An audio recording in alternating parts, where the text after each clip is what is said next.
This video is about giving birth in Madrid. I want to start saying that my experience was so positive that I'm doing it again this year. And yes, I'm pregnant again and I'm a proud mom of 2 under 2.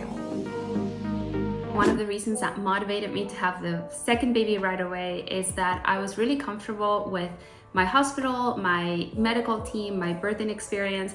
Therefore, I was like, I can do this again and just get it over with. If you are American living in the US and you have an opportunity to have a baby in Europe, and I can only speak for Madrid, so in Madrid, I would definitely recommend it. And I'm going to give you a little bit of a background story so you understand what happened. But when I got pregnant, I was living in Miami. I had insurance, but it was Florida Blue or something not really great. I remember that my co-pays every time I went to the doctor were $80, and that's without counting the trip to the doctor. I didn't have a car at the time, so I would Uber to the doctor, and every Uber was $40. So every visit to the doctor ended up being like $160. When I started noticing the cost, I was like, I'm gonna call to see how much the birth is going to be at the hospital.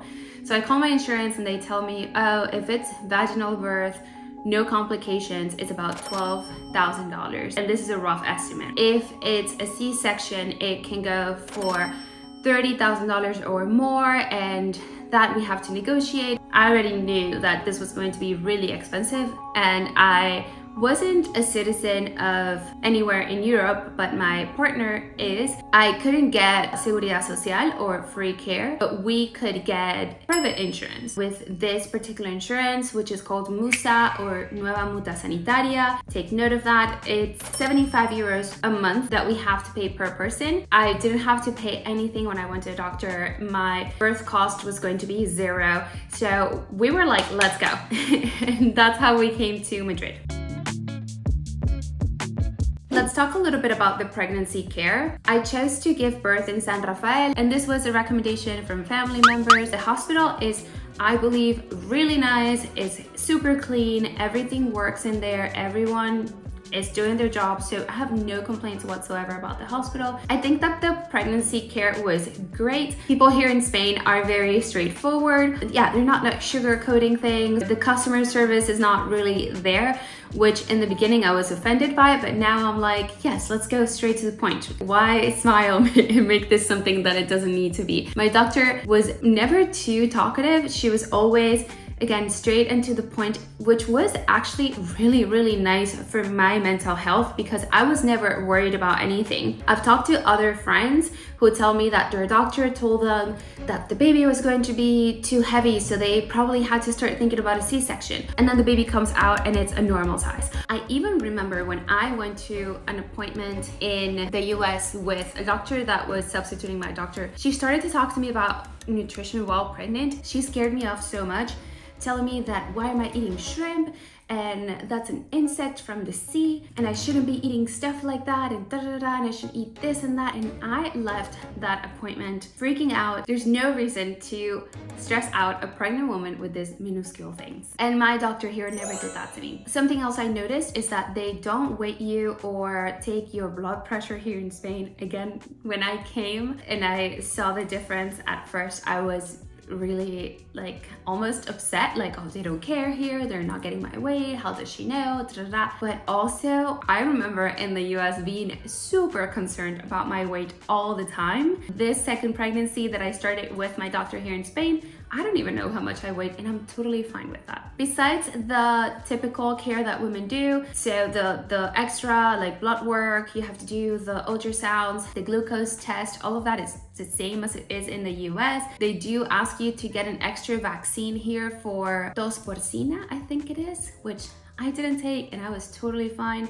And also they recommended I did a pelvic floor class. I did that with my partner. A nurse taught him how to massage me, and like we did that together. Was it helpful? Yes. That's the only extra thing that I think I did that I haven't heard that my friends have done in the US. So I guess the only cons about pregnancy care could be that you don't get weight, or you don't get your blood pressure or urine test every time you go to see your doctor. It's actually quicker, the appointments, which I like, but for some people this may baby a con. And then also I noticed that the ultrasound machines here in that hospital at least are really bad. So the pictures come out and they're completely distorted. You can't see anything. I feel like in the US they were much clearer, but I don't care about those pictures that much. I just want to see my baby when he comes, and that's it. Preparation for birth. My doctor made me pick a C-section day just in case I went over the 40 weeks. So she was like, I want you to reserve the day for you because you're going to give birth with me, which is something I also didn't have in the US, and I was really annoyed about because I really liked my doctor in the US. She told me that she may not be the doctor that was going to give birth with me. It's not very likely. She was like, prepare not to see me that day, which was heartbreaking.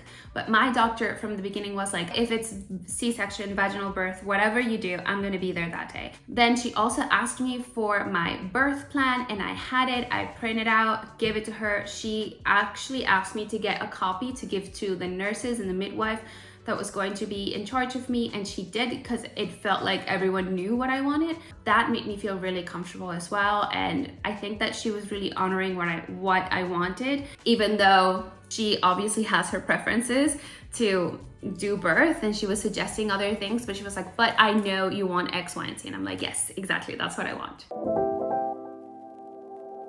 I was really lucky to have my doctor's WhatsApp, and she lets me text her. So the day my mucus plug came out, it was like it was a little, and it was around 3 in the morning. Obviously I didn't text her at that time, but I texted her the next morning, and she was indicating me a little bit what to do and asking me some questions. So that is something that I didn't know if I should share, because it's not going to be your experience. Maybe, I don't know, maybe it could be, but the point is that I did call at 3 in the morning to the hospital, and they told me there is no one here that can help you, that can answer those questions, so just call during business hours. I'm like, okay, great. So she did say, the person that took the phone call, that I could go into the emergency room and see it, someone could help me there maybe. So I was like, you know what, my contractions are not consistent or anything, there's no rush, so I'm gonna stay home. I did have a monitor scheduled, so she was like, yeah, just go. Also let them do a test on you to see if your water broke. If your water broke, they're going to admit you already. I knew that I was leaking a little bit of the water or the fluid, so yeah, I didn't know what to expect, but I came ready to the hospital. They did my monitor, they checked me vaginally to see what was going on there, and they were like, effectively your water has broke, and to avoid infections it's best that we take you in already. Again, my contractions were not consistent. I wasn't dilated at all, so that was a bummer because I wanted to be at home for most of the labor hours, and I couldn't.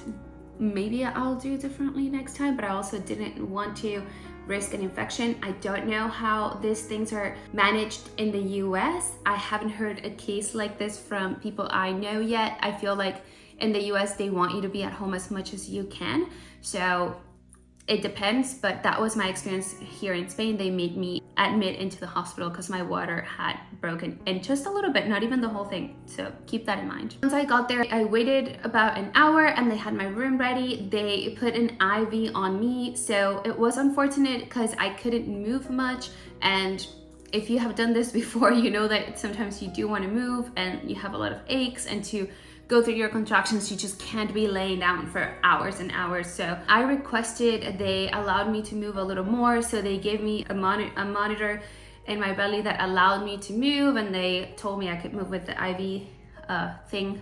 So that's what I did for hours. It wasn't great, but the care was great. About the epidural. So I did take an epidural because around 6 p.m. I was so weak. I was vomiting in the bathroom. I had not eaten anything since like 8 in the morning.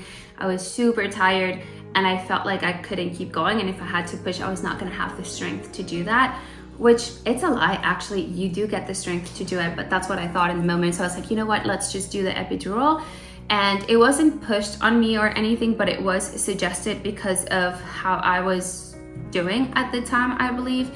The anesthesiologist wasn't the nicest, but the nurses warned me. They were like, he's not really kind, but he's the best at this. and it was effective. Everything went great with the epidural. I did have side effects, but everything worked. I was able to push and feel my contractions even with the epidural in a way that was manageable. So overall, with all of these details, I want to say that everything that I wanted was taken care of, and everything that they wanted to do or recommended to do was asked before they did it, and I really like that. The time of the delivery. This is where things become a little bit hazy for me. I don't remember much. I remember appearing in the delivery room and it was all very clean. They allowed my husband to come in. He was able to be with me the whole time, behind me, supporting me. I had a midwife, a nurse, and my doctor present. They were helping me push. They were training me the whole time on how to push. They were just there for me. Everything was totally great. In terms of that, at the time my baby came in, they also followed all of my instructions. The first thing they did was to put the baby on me, and that was the most wholesome moment of my whole life. It was great. Then a doctor came in to weight him and make sure he was okay. He was. They gave him back to me, and then we started breastfeeding. And this is where things get a bit bad for me. My labor hours were too long. There was a shift change of staff at that time when I just finished labor. So all of my nurses disappeared from a moment to another. It was just me and my husband and one of his nurses that needed to leave, trying to help me latch the baby. And I think the nurse was a bit too forceful on me and caused me to bruise and to bleed right at the delivery room. And that's another story that I already told a few videos ago, so if you're interested, you can go check it out. But this is one of the cons that I experienced, at least in the delivery room. I remember people coming in every 2 hours to check on us, to make sure the baby was fed, to check on me. There was constant attention and service given, and we also had a bell that we could ring and ask for help. Actually, when the baby had his first poop, which is black, we called a nurse to help us do that with us. They recommended it, and someone came right away and helped us and was very patient with us. They never took my baby away from me, only 2 times to do an eye exam and to do an ankle exam. And they were always very cautious and careful, explaining like, we're gonna take him, it's gonna be this long, and da-da-da, he's gonna be right back, we're gonna do X, Y, and Z. So I really liked that as well. The whole time I had lactation specialists that came, but it wasn't great that I had to stay there over the weekend because there was a reduction in staff, you can tell, and a bit more of disorganization with the availability of people. So I didn't have constant care for the breastfeeding that could help me succeed in that. So that may be a con. I think that if you have to stay over the weekend, things get a bit different. And I think that's everywhere in every hospital. Now, I want to talk about general cons about my experience. Overall, just 2. One is that during pregnancy care, there was never any encouragement about me preparing for breastfeeding, and that was a really big mistake. I wish I knew that people have to prepare for breastfeeding. I thought it was a natural thing, but it's not. So if you're listening to this video, go get a breastfeeding course. And then I also think that at the hospital, although they try to help me, there wasn't like dedicated care to help me succeed, which I don't know if these things happen in any hospital in other places, because I've only given birth in one. But this was a situation I had here in Spain, at least. I also think that staying over the weekend sometimes is a little, you still have the care and everyone's there for you. There's always someone available for you, but there's definitely like less staff in the hospital. You can feel it. That was something that was a bit like annoying, because there were certain things that we had to do, like register the baby in the city. We couldn't do it because it was a weekend. So things like that happened, but that's not a huge deal, we still got around everything. Pros.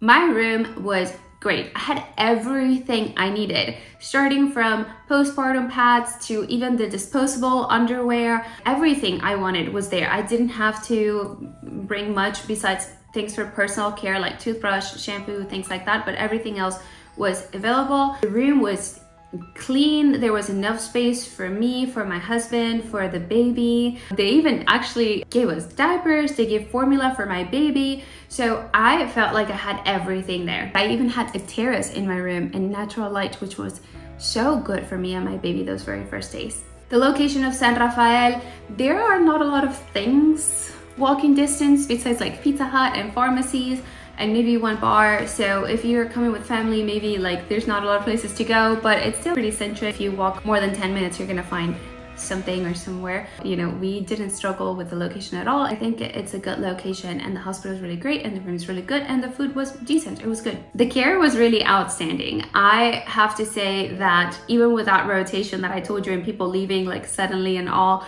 I had the best nurses I've ever seen in my life. Even after I discharged from the hospital, I kept going a few more times to talk to the nurses, to give them chocolate, and for them to help me latch my baby, because there were days I just couldn't feed him and I needed help. So I would go there and they would come with me to the waiting room and help me latch my baby. It's crazy. They're so lovely. I'm so excited to see them again. And the greatest of all, my hospital bill was €0. I remember that when they told me you can go, you're discharged, I was like, oh, like, where do I go to pay? And they were like, pay? This is not a hotel. You're free to go. Your insurance covered everything. You can go home. And that was one of the best feelings of my life after having my baby. If you have any specific questions, please feel free to ask. Overall, I think this experience was great.